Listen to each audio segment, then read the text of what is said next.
Audio Jungle.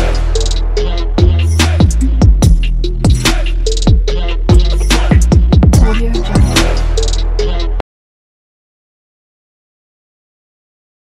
Hello అండి.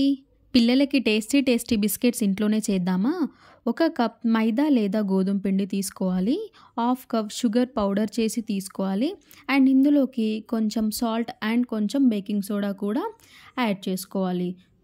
కొంచెం ఓమా కూడా తీసుకొని ఇలా హ్యాండ్లో పెట్టుకొని ఫింగర్తో మొత్తం స్మాష్ చేసుకొని కొంచెం లైట్గా పౌడర్ అయిన తర్వాత పిండిలోకి యాడ్ చేసుకోవాలి. అండ్ ఇందులోకి ఒక కప్ గీ లేదా ఆయిల్ ఏదైనా కూడా యాడ్ చేసుకోవచ్చు. ఇక అవన్నీ మిక్స్ అయ్యేలాగా మన హ్యాండ్తో పిండిని మొత్తము కలుపుకోవాలి. సో తీసుకున్న సాల్ట్ ఏదైతే ఉంది, బేకింగ్ సోడా, ఓమా, ఇవన్నీ కూడా ఓమా ఫ్లేవర్ కూడా పిండిలోకి యాడ్ అవ్వాలి. సో కలుపుతూనే ఉండాలి, పిండి మొత్తము కలుపుతూనే ఉండాలి. చేతిలోకి తీసుకున్నప్పుడు ఒక ముద్దలాగా ఫామ్ అవ్వాలి. సో మనకి అలా వచ్చేంతవరకు పిండిని కలుపుకోవాలి. తర్వాత కొంచెం వాటర్ యాడ్ చేస్తూ పిండిని మొత్తాన్ని కూడా కలుపుకోవాలి. చపాతీ పిండిలాగా కలపాలి. సో మనం షుగర్ తీసుకున్నాం కాబట్టి వాటర్ ఎక్కువ యాడ్ చేస్తే పిండి మొత్తం లూజ్ అయ్యే ఛాన్సెస్ ఉంటుంది. సో అందుకని చెప్పి వాటర్ కొంచెం యాడ్ చేస్తూ పిండిని మొత్తాన్ని కూడా ఎక్కువ ఉండలు లేకుండా మరీ లూజ్ అవ్వకుండా చపాతీ పిండిలాగా కలుపుకోవాలి. సో కలుపుకున్న పిండి అంతా కూడా ఇప్పుడు ఇలా సాఫ్ట్గా ఇందులోకి మళ్ళీ కొంచెం గీ యాడ్ చేసుకొని పిండి మొత్తాన్ని మంచిగా కలుపుకొని దీన్ని ఒక 2 మినిట్స్ పాటు పక్కన పెట్టుకోవాలి. 2 మినిట్స్ తర్వాత తీసుకున్న ముద్దని చపాతీలాగా చేసుకోవాలి. అలా అని చెప్పి ఎక్కువ సన్నగా చేయకూడదు. సో కొంచెం మీడియం సైజులో ఉండాలి. మొత్తాన్ని కూడా మన దగ్గర చపాతీ కోల ఉంటుంది కదా, సో దాంతో మొత్తం ఈవెన్గా వచ్చేలాగా కొంచెం పిండి యాడ్ చేస్తూ అది మొత్తం చపాతీలాగా వచ్చేంతవరకు చేసుకోవాలి. ఇలా చేసే అప్పుడు కొంచెం మందంగానే ఉంచుకోవాలి.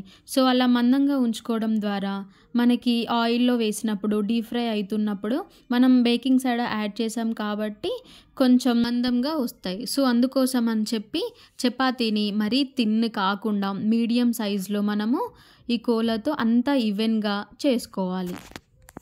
ఇలా చేసుకున్న తర్వాత ఒక నైఫ్ తీసుకొని మనకి కావాల్సిన షేప్స్లో, మనకి కావాల్సిన సైజెస్లో, సో పిల్లలు ఏదైతే ఇష్టంగా తింటారు, సో ట్రయాంగిలా, రౌండా, సో మీకు ఏది కావాలన్నా కూడా ఆ షేప్లో మనము ఈ నైఫ్తో కట్ చేసుకోవాలి. సో ఎన్ని కావాలి, చిన్న పీసెస్ కావాలా, పెద్దగా కావాలా, సో ఏ షేప్స్లో కావాలి అన్నది అది మీ ఇష్టము. సో ఇక్కడ బిస్కెట్స్ లాగా చిన్నగా నైఫ్తో అన్నీ కట్ చేసుకొని పెట్టుకోవాలి. ఇక్కడ చిన్నగా కట్ చేసి పెట్టుకున్నాను. సో ఇది ఇప్పుడు ప్యాన్ పైన ఆయిల్ పెట్టుకొని సో దీన్ని అందులోకి వేసుకొని మీడియం ఫ్లేమ్లో మనము డీప్ ఫ్రై అనేది చేసుకోవాలి. సో ఒకటేసారి హై పెట్టకూడదు, మీడియం ఫ్లేమ్లో పెట్టాలి. ఇవి కొంచెం లోపల డీప్ ఫ్రై అయినాక కొంచెం బేక్ అయిన తర్వాత ఫుల్ పెట్టుకోవాలి.